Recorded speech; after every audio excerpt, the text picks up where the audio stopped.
دكتورة أسنان بتفتح العيادة الصبح وبتروح ترقص في الكباريه بالليل. تخيلوا معايا كده، واحدة دكتورة أسنان متعلمة ومحترمة فجأة تقرر تسيب كل حاجة وتشتغل رقاصة. مش معقول صح؟ بس دي حقيقة حصلت فعلا. بس تفتكروا شروق عملت كده ازاي وقدرت تضحي بسنين مذاكرة وتعب وسهر؟ ويا ترى أهلها والمجتمع قبلوا قرارها ده ازاي؟ كل ده وأكتر هتعرفوه في الفيديو ده، بس خليكم معايا وأنا هحكي لكم عن شروق القاسم اللي سابت العيادة واشتغلت رقاصة، والناس بتقول إنها بتاخد في الساعة 50,000 جنيه.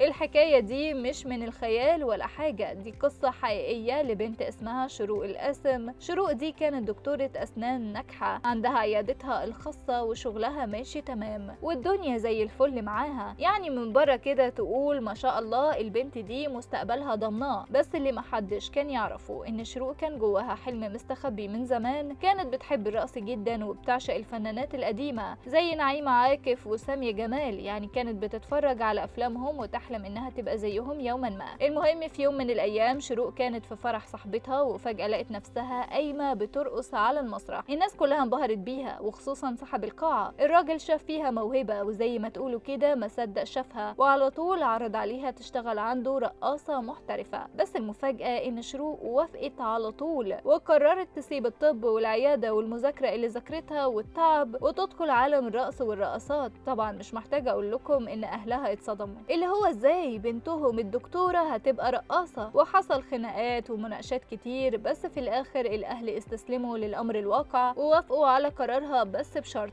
طلبوا منها تخلي شغل الاسنان جنب الرقص. يعني ما تسيبش العيادة بتاعتها وتفضل مشغلاها زي ما هي. والغريب في الموضوع ان شروق طلعت موهوبة جدا في الرقص في وقت قصير جدا، يمكن اقل من سنة بقت من اشهر الرقصات في مصر، لدرجة ان الناس بقت تطلبها في الحفلات والافراح. ومش بس كده، دي حتى سافرت ورقصت في حفلات بره مصر وراحت تركيا والامارات والاردن وبقى ليها اسم كبير تقولش بقالها سنين فيه. شروق بتقول ان سر نجاحها انها بتحب الرقص بجد، مش مجرد شغلانه، ده بالنسبه لها فن واحساس. وبتنصح اي بنت عايزه تدخل المجال ده انها لازم تحبه الاول، علشان اللي هيدخله علشان الفلوس مش هينجح. طبعا القرار اللي اخدته شروق مش سهل ابدا، يعني مش اي حد يقدر يسيب مهنه محترمه زي الطب ويروح للرقص. الموضوع ده خلى ناس كتير تتكلم، وفي ناس شافت ان اللي عملته شروق شجاعة وانها حققت حلم من احلامها، وفي ناس تانية شافت ان ده تضييع لتعليمها وشهادتها. بس الاكيد ان قصة شروق فتحت باب النقاش حوالين موضوع الرقص في مصر. هل ممكن يبقى مهنة محترمة زي اي مهنة تانية، ولا لسه المجتمع بيبصله نظرة وحشة؟ شروق دلوقتي بتحاول توازن بين حياتها كراقصة وشغلها في طب الاسنان، وبتقول انها مبسوطة انها قدرت تحقق حلمها حتى لو كان غريب شوية على الناس، وبتشجع البنات اللي عندهم احلام يحاولوا يحققوها حتى لو كانت صعبة أو غير تقليدية. في الآخر احنا عايزين نسمع رأيكم، تفتكروا اللي عملته شروق صح ولا غلط؟ وهل ممكن قصتها تشجع بنات تانية يحققوا أحلامهم مهما كانت غريبة، ولا لسه المجتمع مش هيتقبل الحاجات دي بسهولة؟ قولولنا رأيكم وشاركونا تعليقاتكم، وخليكم فاكرين إن مفيش حاجة مستحيلة لما الواحد يحب حلمه بجد ويسعى وراه.